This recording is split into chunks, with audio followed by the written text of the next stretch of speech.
Very good morning, friends. Very good morning, friends.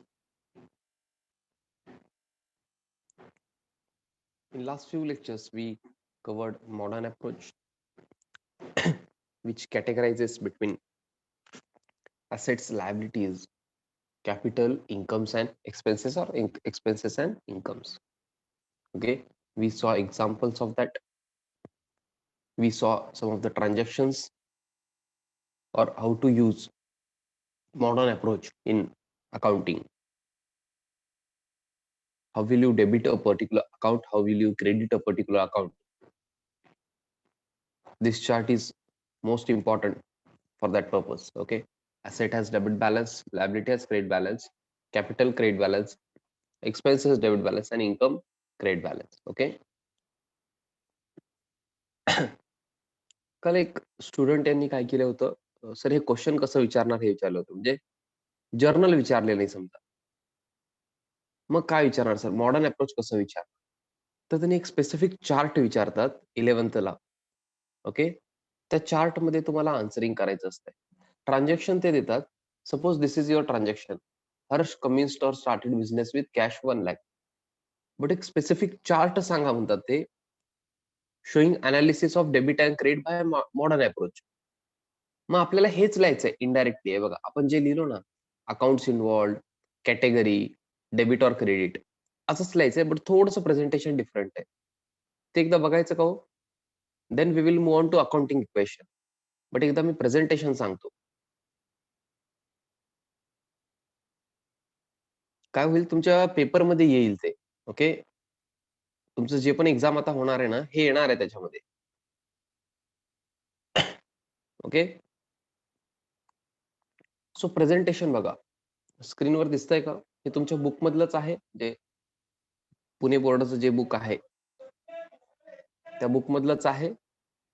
Chart जर विचारले तुम्हाला बाय मॉडर्न अप्रोच, तर तुम्हाला हे करायचं. ह्याच्यामध्ये बघा, जर सगळंच आठवण राहत नसेल, मिनिमम तुम्ही केवढं लिहायला पाहिजे. मी एक प्रॅक्टिकल पॉइंट ऑफ व्ह्यूनी सांगतोय तुम्हाला. ऍक्च्युअली सगळं लिहायला पाहिजे तुम्ही. बट सपोज तुम्हाला सगळं अवघड वाटतंय, सर सगळं कसं लिहिणार, तुम्ही तर असं घेतलंच नाही सर. मी हे कव्हर केलं बघा. अकाउंट्स इन्व्हॉल्ड इम्पॉर्टंट आहे.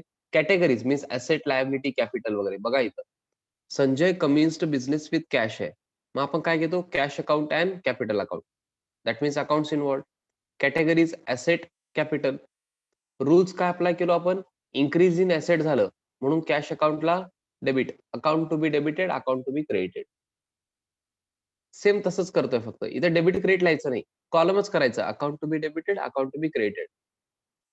कॅशला डेबिट, कॅपिटलला क्रेडिट, इन्क्रीजिंग कॅपिटल असल्यामुळे आणि इन्क्रीजिंग ॲसेट असल्यामुळे. ओके, तुम्ही काय करा, फर्स्ट कॉलम केलं नाही तरी चालेल असं मला फील होतंय, बट मार्क्स कमी होतील. जर शक्य असेल तर हे पण करा. ओके, त्यांनी काय सांगितलेलं आहे, टू ऍस्पेक्ट्स और इफेक्ट्स काय होणार, cash comes in the business और comes in to the business and proprietor is the giver of capital. Actually हे गरजेचं नाहीये. ओके, फर्स्ट कॉलम, बट तरी त्यांनी एक्सपेक्ट करत आहेत. ओके, कळालं का? माझं सजेशन काय असेल तुम्हाला, फर्स्ट कॉलमचं हे टेन्शन घेण्यापेक्षा इथून पुढं तुम्ही करायचं. कळालं का?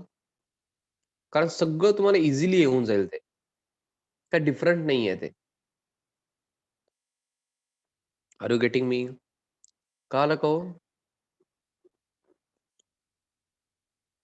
हे एकदा लिहून घेता का? मॉडर्न अप्रोच म्हणून ना, हे काय करा, प्रेझेंटेशन लिहून घ्या एकदा. ओके. सेकंड पण बघा तुम्ही, रेंट पेड. रेंट पेडचं पण बघा एकदा.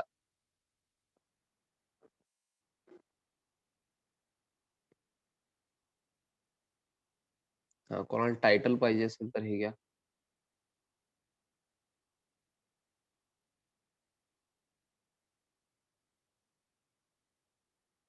कळालं का तुम्हाला कॉलम्स कसं करायचे? मॉडर्न अप्रोचवर असं क्वेश्चन येईल ना, 5 to 10 मार्क्सचं. College wise it may be different, but it can come up to 5 to 10 marks. 5 marks जर पकडून चला तुम्ही, हे येणारच क्वेश्चन पेपरला, सेमेस्टर एक्झामला. काल तुम्ही प्रॅक्टिस केलात का हो मॉडर्न अप्रोच? एंट्रीज वगैरे केलात का? जर्नल बघितलात का? इझी वाटतंय का नाही? ज्यांनी पण केले असेल त्यांना थोडंसं मॉडर्न अप्रोच आता इझी वाटतंय बघा. ट्रेडिशनल पेक्षा मॉडर्न इझी वाटतंय. असं वाटायला पाहिजे. नॉर्मली मी ऑब्झर्व्ह केलेलं आहे. हां, बट त्यासाठी थोडंसं क्लॅरिटी पण पाहिजे. हां, क्लॅरिटी कसं येणार? रेग्युलर असलं तर क्लॅरिटी असणार. असंच क्लॅरिटी कसं येणार?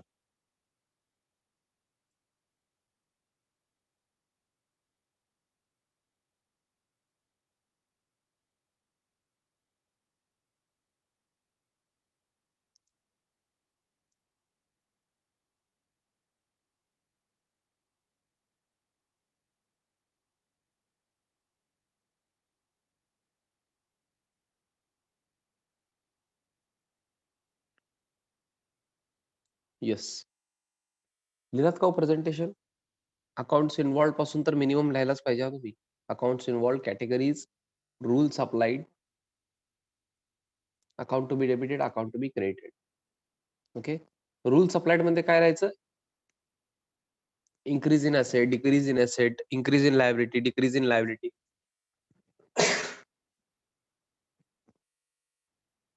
ज्याच्या बेसिसवर तुम्ही ते डेबिट आणि क्रेडिट ठरवताय ते लिहायचं.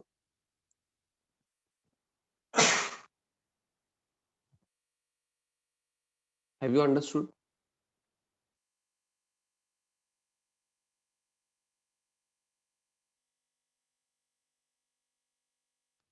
आता काय करायचं सांगतो. आपण जे पण ट्रान्झॅक्शन घेतलं बघा मॉडर्न अप्रोचमध्ये आपण भरपूर ट्रान्झॅक्शन घेतलं. अराउंड 10 तरी घेतले असतील. येस, मोर दॅन 10 आहेत. येस. 12 ट्रान्झॅक्शन्स आहेत. ह्याच्यासाठी तुम्ही टेबल करणार का होते? असं टेबल करणार का? Accounts involved, categories, rules applied, account to be debited, account to be credited. Okay. This is your homework. आज काय करायचं तुम्ही? हे table for that transaction specifically करायचंय. बिकॉज प्रेझेंटेशन तुम्हाला असं करायचंय. समजलंय का? आपण असंच घेतलेलं आहे, बट थोडंसं व्यवस्थित टेबल वगैरे करून तुम्ही प्रेझेंटेशन करा. तुम्हाला प्रॅक्टिस होईल प्रेझेंटेशनचं. कळालं का? Have you understood? मॉडर्न अप्रोचवर क्वेश्चन आला तर असंच येणार आहे. हां, हे चार्टच विचारतात ते.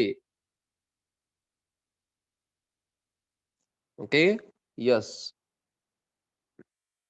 आणि कंपल्सरी येणार आहे असं समजा तुम्ही चार्ट हे. ओके? नाऊ इक्वेशन लिहायचं का? Accounting equation. Assets is equal to liabilities plus capital.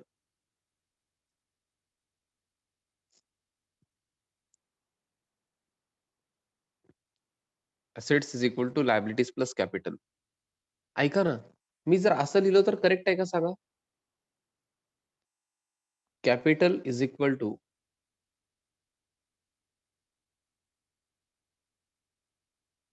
assets minus liabilities. Is this correct? Correct आहे का सांगा? थोडंसं मॅथ्स आहे त्याच्यामध्ये. जास्त नाही, थोडंसं. ह्याला कधी-कधी आउटसाइडर लायबिलिटीज पण म्हणतात हां, मी तुम्हाला सांगितलेलं आहे. Instead of liabilities they will say outsider liabilities. घाबरायचं आहे का? नो. कॅपिटल हे प्रोप्रायटर्स आहे ना हो. ते आउटसाइड लायबिलिटी नाही. म्हणून आपण कॅपिटलला वेगळं ठेवतो आणि आउटसाइड लायबिलिटीज जे बाकीचे आहेत लायबिलिटीज ते वेगळं. ओके?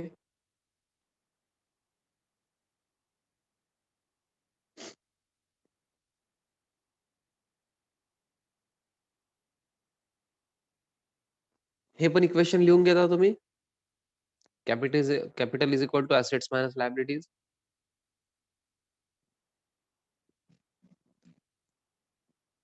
हां, ते फिरवून कसंही तुम्हाला यूज करता यायला पाहिजे. But main equation is assets is equal to liabilities plus capital और कॅपिटल प्लस लायबिलिटीज. ओके? दोन्ही चालतं. काही प्रॉब्लेम नाही. सिक्वेन्स कसंही. बट लायबिलिटीज प्लस कॅपिटल लिहितो मी इथं.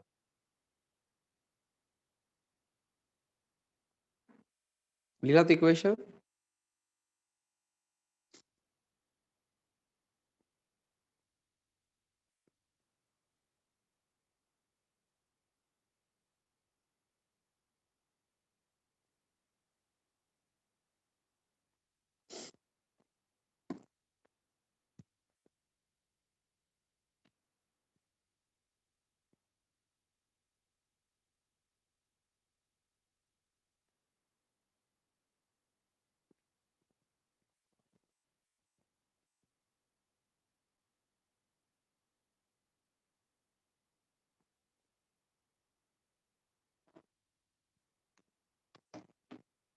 येस, आय होप तुम्ही इक्वेशन लिहिलेलं आहे.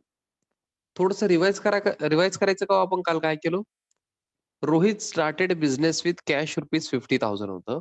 त्यांनी काय करतात हे इक्वेशन, अकाउंटिंग इक्वेशन यूज करून तुम्ही चार्ट करा म्हणतात आता. ते कसं करायचं मी सांगणार आहे. अकाउंटिंग इक्वेशन दाखवा म्हणतात ते. सर मग कसं दाखवायचं? आपण टेबल नंतर बघू. बेसिक कळतंय का बघा? असेट्स 50,000 वाढले because cash has increased. Cash is asset. Cash has increased and Rohit started business means capital येणार आहे. Capital will increase of ₹50,000. Okay. Liabilities increase होणार आहेत का? No. Liabilities means other than capital बघायचं इथं. Okay. Yes. Have you understood first transaction? हे आपण last लेक्चरमध्ये कव्हर केलेलंच आहे. काही जणांचा आन्सर येत नाही. सगळ्यांनी काय करायचंय, एकदा गुड मॉर्निंग म्हणून मेसेज पाठवावं. सगळ्यांनी सगळ्यांनी टाइप करून पाठवायचंय गुड मॉर्निंग.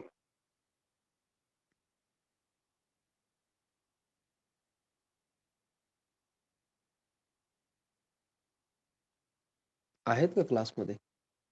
निवांत बसलेत काही जण. अजून पण पाठवत नाही, झोपलेत ते.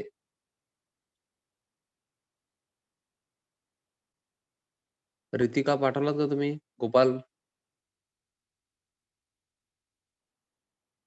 Kulkarni?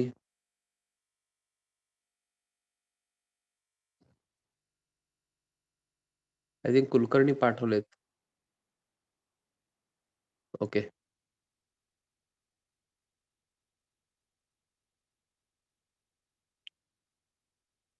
Yes, okay. No issues. Gopal आणि रितिका चव्हाण. मी वेट करतोय बट त्याचं काय आन्सर येत नाहीये. It's okay. Yes, Ritika Chavan आहेत. गोपाल नाही आहेत. ठीक आहे, झोपले असतील. ठीक आहे, राहू दे. Purchased goods from Dhoni ₹10,000. Second transaction काय आहे? Purchased goods from Dhoni ₹10,000. Goods purchase केलं म्हणजे स्टॉक वाढलं 10,000चं. स्टॉक वाढलेलं आहे 10,000.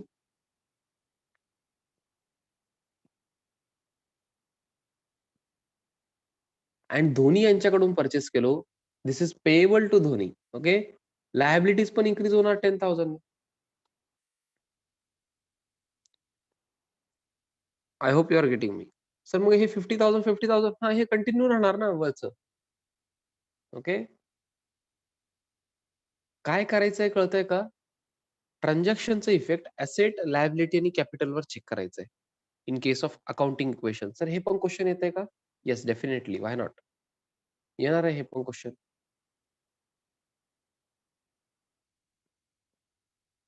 टेस्टला बेसिक्समध्ये हे पण कव्हर होणार आहे.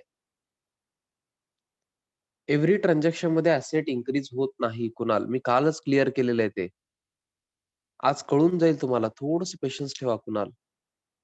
एक्झाम्पल मी घेतो. Do not worry. टेन्शन घेऊ नका. आजचं लेक्चर आहे ना अजून. फार वेळ आहे. आता स्टार्ट केलेलं आहे. मी आतापर्यंत काय कालचेच एक्झाम्पल घेतोय. ओके. ॲसेट डिक्रीज पण होईल. टेन्शन घेऊ नका. सगळं करू आपण. हां. येस. मला हे सांगा, अकाउंटिंग इक्वेशन जर तुम्हाला विचारले, तर assets is equal to liabilities plus capital एवढं तरी येईल तुम्हाला आतापर्यंत मी जे सांगितलेलं आहे त्याच्या बेसिसवर? सर मग तुम्ही ते टेबल म्हणत होतात. येस, टेबल मी सांगणार आहे ना. टेबल आपण बघणारच आहे. बट हे क्लिअर असल्याशिवाय मी पुढे जाऊ शकत नाही. ओके. येस. आपण काय करू, बुकमधूनच टेबल पण प्रिपरेशन करणार आहे. ओके. पुणे बोर्डाच्या बुकमधूनच मी घेतोय कारण क्वेशन बिकॉज माझ्या बुकमध्ये, आपल्या बुकमध्ये क्लासच्या आपण कव्हर केलेलं नाहीये क्वेशन. ओके. आता आपण हेच केलं बघा. Asset is equal to capital plus liabilities और लायबिलिटीज प्लस कॅपिटल. आता हे जे एक्झाम्पल आहे, हे इलस्ट्रेशन आपण सॉल्व्ह करणार आहे. असं टेबल करून. ओके. आधी क्वेशन बघा, तुम्ही क्वेशन लिहून घ्या. ज्यांच्याकडे बुक नाहीये, काही जणांकडे बुक नसेल. काही जणांकडे बुक नसेल. क्वेशन लिहून घ्या आधी क्विकली. आणि सोल्युशन कंप्लीट लिहू नका तुम्ही. नाहीतर ऐका ना, ऐका. क्वेशन तसं लिहू नका. डायरेक्टली आपण टेबल करायचं का? बिकॉज टेबलमध्ये परत ट्रान्झॅक्शन आहे. अहो ऐका ना. टेबलमध्ये परत ट्रान्झॅक्शन आहे. मग तुम्ही एक्झाम्पल नंबर 1 असं लिहा. एक्झाम्पल नंबर 1 त्याच्यामध्ये टेबल करा डायरेक्टली.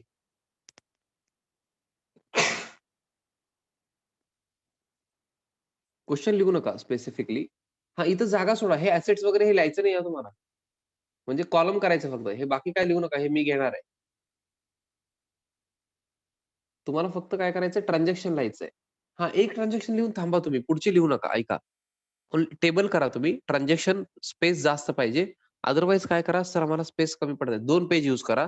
बट मी रिकमेंड करतो 2 पेज यूज करू नका. कारण पेपरमध्ये तसं करणार आहे का? नो. मग ट्रान्झॅक्शनला अराउंड हाल्फ पेज घ्या. देन सेकंड म्हणजे अजून हाल्फ पेजमध्ये राहिलेल्यामध्ये assets is equal to liabilities plus capital असं घ्या. ओके. ओन्ली फर्स्ट ट्रान्झॅक्शन लिहा. बाकी काही लिहू नका. ओके. प्लीज. टेबल करायचं आपल्याला.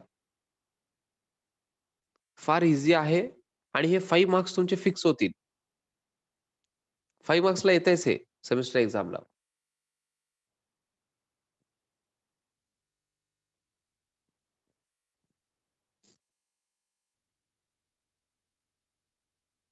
टेबल झाल्यानंतर डन म्हणून सांगायचंय.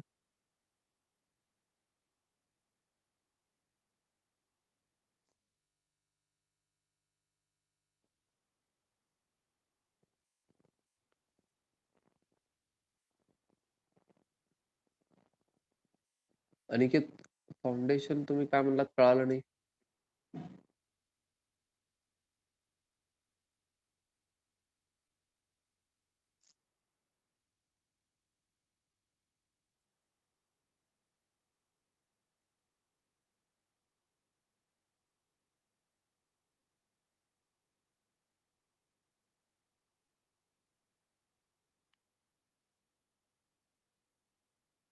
काय लेसन्स काय कळालं नाही अनिकेत. तुम्ही व्यवस्थित एका मेसेजमध्ये क्लिअरली टाइप करून पाठवा अनिकेत. येस, सगळेजण डन म्हणतायत. फर्स्ट ट्रान्झॅक्शन मी इथूनच सांगणार आहे. कॉन्सन्ट्रेट करा. एनालिसिस बघा. Rohit Sharma started a business with 50,000 with cash rupees 50,000. Okay. आपल्याला इम्पॅक्ट बघायचंय ऍसेट, लायबिलिटी आणि कॅपिटलवर.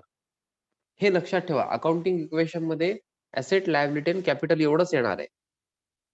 सर एक्सपेन्सेस इन्कम ते येणार नाहीये. मॉडर्न अप्रोच करतोय का आपण? No. We are in accounting equation. Accounting equation is asset is equal to liabilities plus capital. त्याच्यावर तुम्हाला इम्पॅक्ट बघायचंय. Okay. Yes. Rohit Sharma started business with cash rupees 50,000 म्हणजे बिझनेसमध्ये कॅश इन्क्रीज झालेलं दिसतंय का? हे बघा कॅश इन्क्रीज होणार आहे. मग ऍसेट इन्क्रीज होणार 50,000 अँड रोहित शर्मा यांनी बिझनेस स्टार्ट केलाय त्यांचं कॅपिटल 50,000. मग काय करायचं? 50,000 is equal to liability 0 plus 50,000 असंच लिहायचं तुम्ही. सेम असंच लिहायचं. लायबिलिटीजला 0 लिहा, त्याच्या खाली असं 0 अँड कॅपिटलच्या खाली 50,000 मध्ये प्लस पण यायला पाहिजे. ओके. सेम करायचं प्रेझेंटेशन सेम.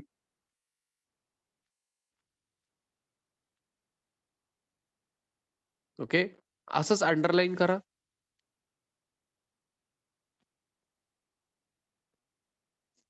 येस, अंडरलाईन करा.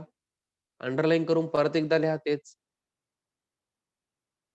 सर असं का लिहायचं नंतर कळेल, कारण आपण ऍड लेस करत असतो नंतर. लिहिलात का नेक्स्ट लाईनला 50,000 इज इक्वल टू 0 प्लस 50,000. त्यानंतर नेक्स्ट लाईनला सेकंड ट्रान्झॅक्शन लिहायचं. Okay. Now write down second transaction. Purchased goods from Dhoni on credit 10,000. हा इम्पॅक्ट आन्सर लिहू नका. सेकंडचा आन्सर लिहू नका. मी एक्सप्लेन करणार आहे ते. एक्सप्लेनेशन शिवाय आन्सर लिहू नका. Please. I am requesting you.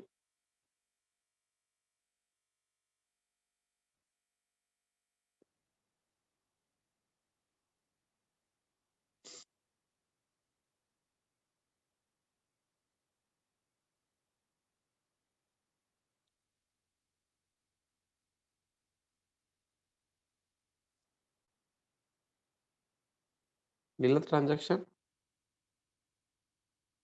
Purchased goods from Dhoni on credit. Yes, आपण गुड्स परचेस केलो म्हणजे स्टॉक इन्क्रीज होणार आहे. गुड्स परचेस केलो म्हणजे गुड्स येणार, स्टॉक इन्क्रीज होणार. स्टॉक इन्क्रीज झाला म्हणजे asset will increase by 10,000. Asset will increase by 10,000. आणि धोनी यांच्याकडून परचेस केलो on credit. On credit means उधारीवर आहे. This is payable to Dhoni. Liability increase होणार बाय 10,000. सर मग कॅपिटल आता काय इन्क्रीज होणार नाहीये सध्या, झिरो या ट्रान्झॅक्शन साठी. मग हे ऍड करायचं बघा. 50,000 प्लस 10,000 60,000 येणार. झिरो लायबिलिटीज होते, आता 10,000 इन्क्रीज झालं because payable to Dhoni. Creditor आहेत ते. Okay, 10,000 plus 50,000. Okay, liabilities 10,000, capital 50,000. Please write down till here. ज्यांचं इथंपर्यंत होणार आहे त्यांनी थर्ड ट्रान्झॅक्शन नेक्स्ट लाईनला लिहायचं.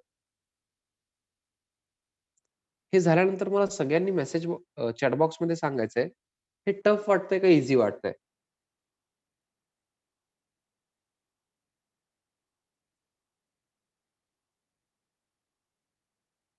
टफ वाटतंय का इझी वाटतंय? काय टफ वाटतंय का? नो, सगळेजण इझी म्हणतायत. But problem is, if you do not revise this before exam, you will end up doing a wrong table. Okay, म्हणजे टेबलचं प्रेझेंटेशन वगैरे तुम्ही चुकणार, सगळं येत असून पण. ओके, टेस्टला पण रिवाइज करून यायचंय सगळं. बेसिक्स मध्ये accounting equation and modern approach वगैरे विचारलं जाणार आहे टेस्टमध्ये पण. तुमच्या कॉलेजच्या पेपरमध्ये तर विचारणारच आहे, इतर टेस्टमध्ये पण विचारणार, बिकॉज आता कव्हर झालंय ते. Yes. Third, sold goods to Virat on credit 20,000. आता गडबड करू नका, तिथं आन्सर लिहू नका प्लीज. आन्सर लिहू नका प्लीज. ओनली आधी ट्रान्झॅक्शन लिहा, मी एक्सप्लेन केल्यानंतर आन्सर लिहायचंय.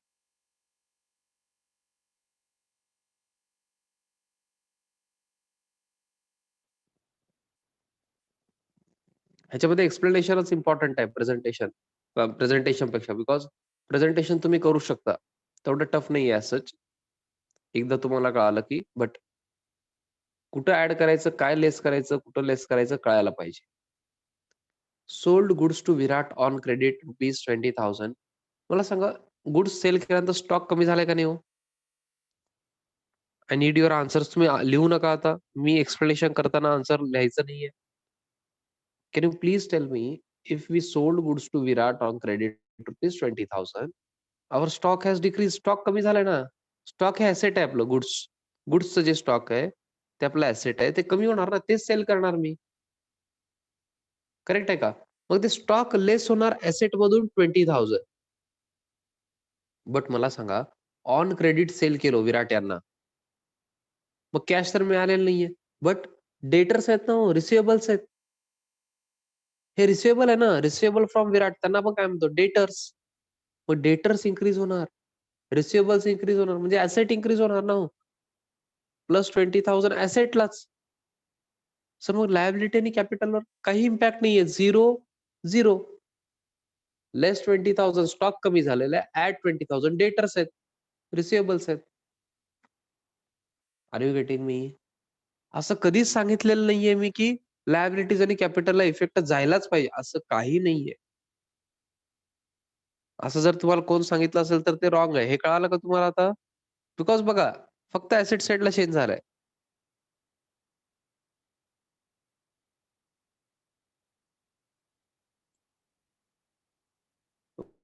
Okay, please write down the answer now. Less 20,000 plus 20,000 is equal to 0 plus 0. मग किती येणार हो? परत 60,000च येणार शेवटी, अंडरलाईन करून. इथंपर्यंत आलो बघा, माझे टिक बघा तुम्ही. तिथंपर्यंत आलेले आहे आपण. ते अंडरलाईन करायचं व्यवस्थित, त्यानंतर घ्यायचं. Net 60,000 is equal to 10,000 plus 50,000.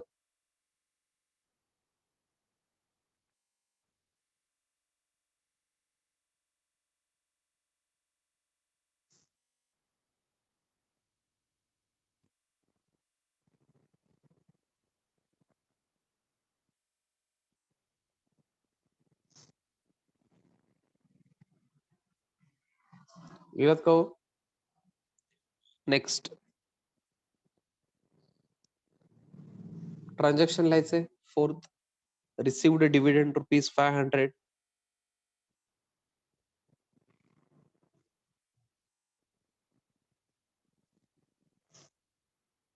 Received dividend ₹500.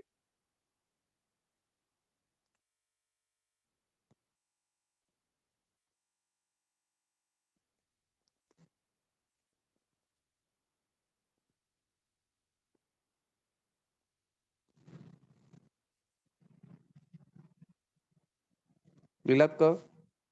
Yes, me explain करतोय, आता लिहायचं नाहीये. ओके. व्हायला explain please do not write. तुम्हाला काही समजणार नाहीये अदरवाईज. ओके. परत तुम्ही हेच विचारणार मला आफ्टर 2 days. ओके. हा, ते करण्यापेक्षा आता कॉन्सन्ट्रेट करा. We have received a dividend of ₹500.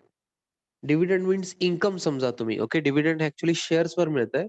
कंपनीचे शेअर्स असतात. If you invest in shares of a company, मग ते प्रॉफिट जर कमवले कंपनी, तर त्या प्रॉफिट मधून ते ओनर्सला द्यायला पाहिजे प्रॉफिट. आणि कंपनीचे ओनर्स कोण असतात? शेअर होल्डर्स असतात. ओके. आय नो तुम्हाला हे थोडंसं डिटेल मध्ये माहित नाहीये, बट 12th मध्ये इश्यू ऑफ शेअर्स म्हणून एक टॉपिक आहे. तिथं तुम्हाला शेअर्स वगैरे काय असतात डिटेलमध्ये कळून जाईल. पण आतासाठी काय लक्षात ठेवायचं, सपोज तुम्ही रिलायन्स कंपनीचे म्हणजे जिओ कंपनीचे तुम्ही शेअर्स घेतलात. मग तुम्ही पण ओनर होता. सर कितीला असतंय शेअर? एक शेअर ₹1000, ₹2000, 5000 असं असू शकतंय. किंवा कधी-कधी फार कमी असतंय. ₹200 ला पण असतंय शेअर. कंपनी कुठली आहे ते बघून असतंय. सर हे कुठं असतंय सगळं? हे सगळं कुठं असतंय? सगळं स्टॉक एक्सचेंजवर असतंय.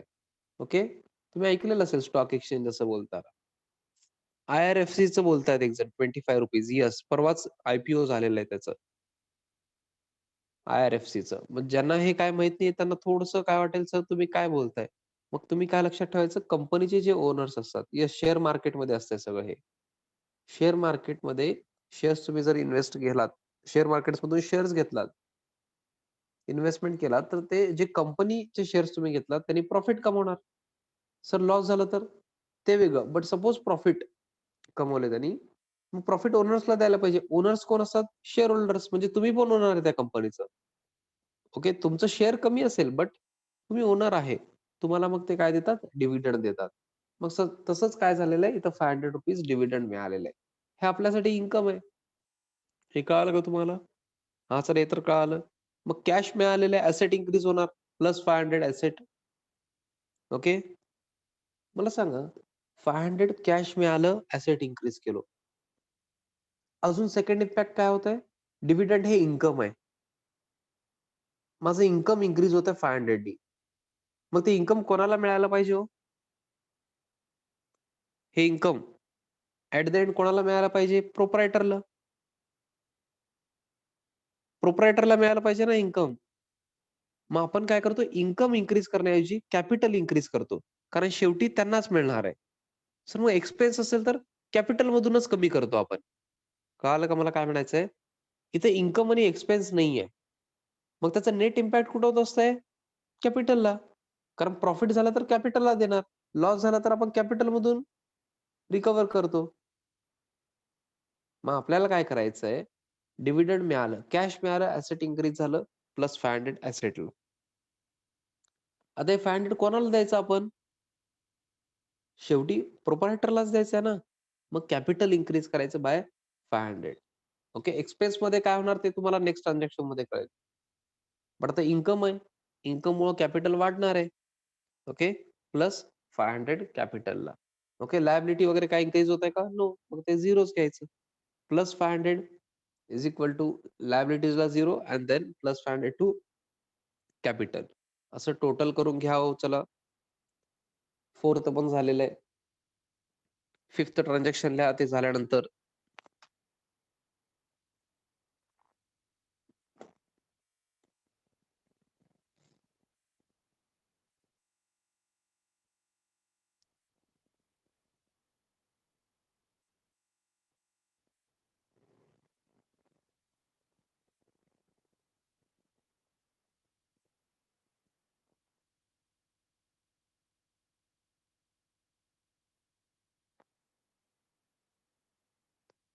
येस, 4th झाल्यानंतर 5th लिहायचं transaction please.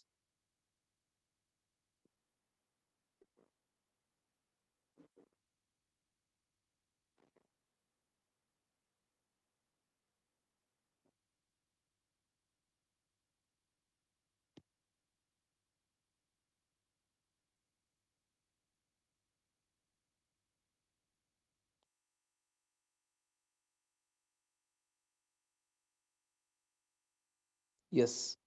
5th paid for advertisement ₹500. पे केलो म्हणजे काय केलो? कॅश दिलेलं असणार. कॅश हे ॲसेट आहे. ॲसेट कमी केलो बघा लेस 500.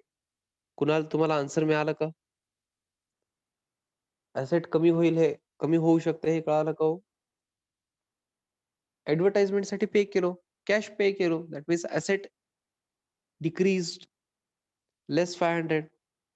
मला सांगा ऐका ना हो, ऐका.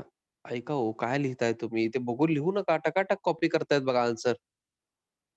मी एक्सप्लेन करतो इथं. इम्पोर्टंट आहे ते. हे बघा ॲडव्हर्टाइजमेंटसाठी तुम्ही पे केलात. If you have paid 500 for advertisement, cash is decrease, asset is decrease, less 500. पण ऐका ना, जसं तुम्ही इन्कम म्हणलात प्रोप्रायटरला द्यायचं. आता एक्सपेन्स मग कोणाकडून घेणार तुम्ही? बिकॉज इक्वेशनमध्ये इन्कम और एक्सपेन्स आहे का हो? नाहीये. मग नेट इम्पॅक्ट कुठं द्यायचं एक्सपेन्सचं पण? कॅपिटललाच द्यायचं. इन्कममुळं ऐका ना, इन्कममुळं प्रॉफिट वाढतंय. प्रॉफिट कोणाला देतो? कॅपिटलला. म्हणून ते आपण ॲड केलो. डिव्हिडंड इन्कम आहे म्हणून कॅपिटलमध्ये. आता एक्सपेन्समुळं प्रॉफिट कमी होणार आहे. एक्सपेन्समुळं प्रॉफिट कमी होणार आहे. मग हे पण कुठून घ्यायचं? कॅपिटलमधून, प्रोप्रायटरकडूनच. प्रोप्रायटरचं कॅपिटल कमी होणार आहे खर्च केल्यानंतर. लेस 500 त्यामुळं. ओके. मग लक्षात कसं ठेवायचं हो तुम्हाला? इन्कम इन्क्रीज होत असेल तर कॅपिटल इन्क्रीज करायचं. कारण ते प्रोप्रायटरला द्यायचंय. आणि एक्सपेन्स वाढत असेल, आता एक्सपेन्स आहे हे. एक्सपेन्समुळं कॅपिटल कमी होणार आहे. ओके.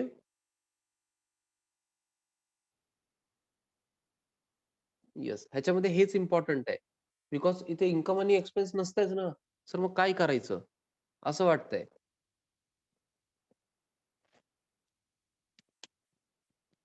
बट त्याचं नेट इम्पॅक्ट जे असतंय ते तुम्ही द्यायचं. ओके. म्हणजे कॅपिटलवर इम्पॅक्ट द्यायचं. कॅशचं तर तुम्हाला आय होप समजलेलं असेल आणि इन्कम आणि एक्सपेन्सचं कॅपिटलवर द्यायचं. इन्कममुळं कॅपिटल इन्क्रीज होणार आहे, एक्सपेन्समुळं कॅपिटल कमी होणार आहे. ओके. मग ते टोटल घ्या हो चला. लास्ट ट्रान्झॅक्शन आहे हे. फायनल टोटल 60,000 आलंय का? Plus is equal to 10,000 plus 50,000.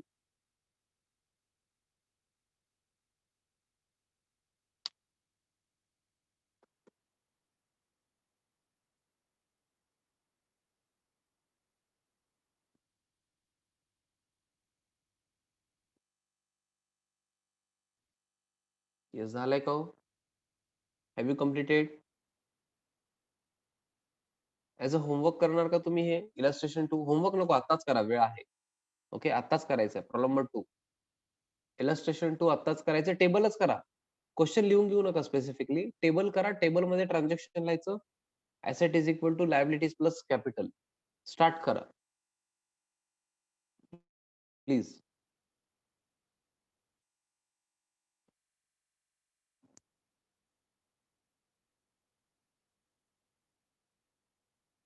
Yes, start करायचंय. लास्ट 1 मिनिट रिमेनिंग आहे. मी हे मीटिंग एंड करतोय. न्यू मीटिंग लगेच जॉइन करायचं सगळ्यांनी आणि हे सोल्युशन करायचं आहे. ओके. आज कंप्लीट होईल हे पण सोल्युशन. इम्पॉर्टंट आहे. टेस्टला येणार आहे, तुमच्या मेन एक्झामला पण येणार आहे. ओके. Yes, see you.